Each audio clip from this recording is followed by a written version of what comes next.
Dear 10th standard students, நான் உங்கள் metro Karunakaran. Chapter number 6ல் கிரியேட்டட் சம்ஸ் 2 மார்க்கில் இந்த மாதிரி ஓன் சம்ஸ் கேட்கலாம். புக்கில் இருக்கிற சம்ஸ் எங்களால் படிக்க முடியல சார், இதெல்லாம் ஏன் சார் படிக்கணும்னா ஜஸ்ட்டு வாட்ச் பண்ணுங்கள். ரொம்ப ஈஸியான சம், புரிஞ்சால் போட்டுங்க, புரியலனா கற்றுக்கிட்டு போட்டுங்க, அவ்வளோதான். ஐடியா தெரியுதா? Sine theta, cos theta, tan theta இதெல்லாம் யூஸ் பண்ண தெரியுதான்னு பார்க்குறதுக்கு தான் இந்த சம், வேறு ஒன்றுமே கிடையாது. ட்ரிக்னாமெட்ரிக் ரேஷியோஸை யூஸ் பண்ணுறீங்களான்னு செக் பண்ணுறதுக்கு தான், வேறு ஒன்றுமே கிடையாது.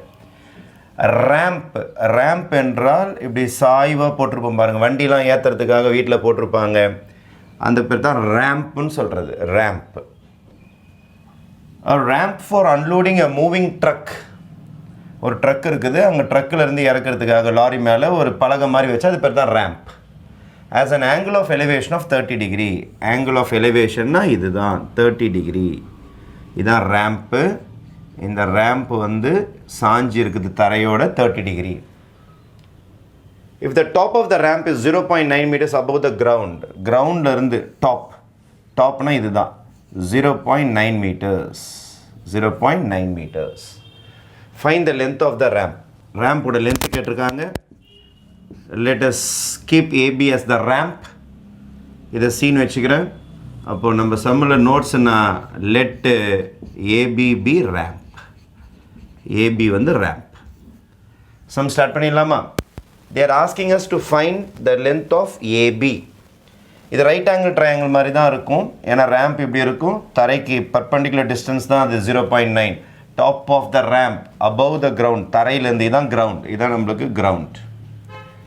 அப்போ இங்கே ட்ரக்கு நிற்கும், ரேம்ப்பு அந்த பலகை சாய்ச்சி வண்டிலாம் இறக்குவாங்க, அல்லது காய்கறி இறக்குவாங்க, மூட்டை இறக்குவாங்க, எது வேணாலும் இப்படி ஏறி இறக்கிட்டு இருப்பாங்க, ஈஸியாக இருக்கும், ஏன்னா ட்ரக்கு உயரமாக இருக்கும். இது ரைட் ஆங்கிள் ட்ரையாங்கிள். அப்போ ரைட் ஆங்கிள் ட்ரையாங்கிளுக்கு ஏற்ற மாதிரி இருந்தால் இது பேர் ஹைப்போட்டென்யூஸ். ஆங்கிளுக்கு ஏற்ற மாதிரி இருந்தால் ஆப்போசிட். ஆப்போசிட்டை கொடுத்துட்டு ஹைப்போட்டென்யூஸ் கேட்குறாங்க, ரேம்போடைய லென்த்து கேட்குறாங்க. ஆப்போசிட் கொடுத்துட்டு ஹைப்போட்டென்யூஸ் கேட்குறாங்க. ஆப்போசிட் கொடுத்துட்டு ஹைப்போட்டென்யூஸ் கேட்குறாங்க. இன் ரைட் ட்ரையாங்கிள் ஏசிபி ஆப்போசிட்டை கொடுத்துட்டு ஹைப்போட்டென்யூஸ் கேட்குறாங்க. அப்போ நம்ம கிட்ட இருக்கிற ரெண்டு ஹீரோஸும் ஆப்போசிட்டும் ஹைப்போட்டென்யூஸும் தான். இவங்க ரெண்டு பேர் தான் ஹீரோஸ், ஆப்போசிட் அண்ட் ஹைப்போட்டென்யூஸ். ஏன்னா ரேம்ப்பு தானே கேட்டிருக்காங்க, கொடுத்துருக்கிற விஷயம் ஆப்போசிட். ட்ரிக்னாமெட்ரியில் 3 பேர் தான் நம்ம அடிக்கடி யூஸ் பண்ணுவோம். சைன் யூஸ் பண்ணுவோம், இல்லைனா காஸ் யூஸ் பண்ணுவோம், இல்லைனா டேன் யூஸ் பண்ணுவோம். சைனில் பார்த்தீங்கன்னா ஆப்போசிட்டும் யூஸ் ஆகும், ஹைப்போட்டென்யூஸ் யூஸ் ஆகும். இதில் அட்ஜசன்ட் யூஸ் ஆகும், இதில் ஹைப்போட்டென்யூஸ் யூஸ் ஆகும். இதில் ஆப்போசிட்டு, இதில் அட்ஜசன்ட். இந்த ஆட்டத்தில் அட்ஜசன்ட்டே இல்லை பாருங்கள். கிரவுண்டோடைய லென்த்து, தரையில் எவ்வளோ லென்த்துன்னு சொல்லவே இல்லை. அப்போ இந்த சம்மில் அட்ஜசன்ட் பிளேக்கே வரலை, அட்ஜசன்ட்டே இல்லை. ஆப்போசிட்டு கொடுத்துருக்காங்க, ஹைப்போட்டென்யூஸ் கேட்டிருக்காங்க. அதனால் அட்ஜசன்ட் இருக்கிற ஃபார்முலாலாம் வேஸ்ட்டு. சார் எனக்கு காஸ் யூஸ் பண்ணமா, டேன் யூஸ் பண்ணமா, சைன் யூஸ் பண்ணமா தெரியல சார். ட்ரிக்னாமெட்ரியை பொறுத்த வரைக்கும் 10th ஸ்டாண்டர்ட் பையன் ஸ்கூல் முடிச்சுட்டு போகிற வரைக்கும் இதே கொஷின் தான். சார் இந்த சம்முக்கு காஸ் யூஸ் பண்ணுவான் சார், இந்த சம்முக்கு டேன் யூஸ் பண்ணுவான் சார், இந்த சம்முக்கு சைன் யூஸ் பண்ணுவான் சார். இந்த கேள்விக்கு நீங்கள் தான் பதில் தேடணும், டீச்சர் கிடையாது. நாங்கள் சொல்லிட்டோம் பாருங்கள், இந்த சம்மில் கொடுக்கப்பட்டது ஆப்போசிட், தேவைப்படுவது ஹைப்போட்டென்யூஸ். ஆப்போசிட் ஹைப்போட்டென்யூஸ்லாம் ஒருத்தவங்கிட்ட தான் வரான். எவங்கிட்ட வரான்? சைன் கிட்ட தான் வரான். அப்போ சைன் ஃபார்முலா தான் யூஸ் பண்ண முடியும். சார் நான் இது தான் சார் போடுவேன் அப்படின்னா ஆப்போசிட்டு தான் இருக்கும், அட்ஜசன்ட் அளவே இருக்காது, நம்மளால் சம் போட முடியாது. அட்ஜசன்ட் கண்டுபிடிச்சா கூட இதை யாருமே கேட்கலையே, கிரவுண்ட் எவ்வளோ டிஸ்டன்ஸ் யாருமே கேட்கலையே, கிரவுண்ட் எவ்வளோ டிஸ்டன்ஸில் இருக்குதுன்னு யாருமே கேட்கலையே. கேட்காத கண்டுபிடிச்சி என்ன பண்ண போகிறேன்? அவன் என்ன கேட்குறான்? Ramp. Find the length of the ramp. Ramp என்றால் ஹைப்போட்டென்யூஸ். அப்போ தெரிந்தது ஆப்போசிட், தெரியாதது ஹைப்போட்டென்யூஸ். ஹைப்போட்டென்யூஸ் தான் கண்டுபிடிக்கணும் நம்ம, அதனால் சைன் தான் யூஸ் பண்ண போகிறோம்.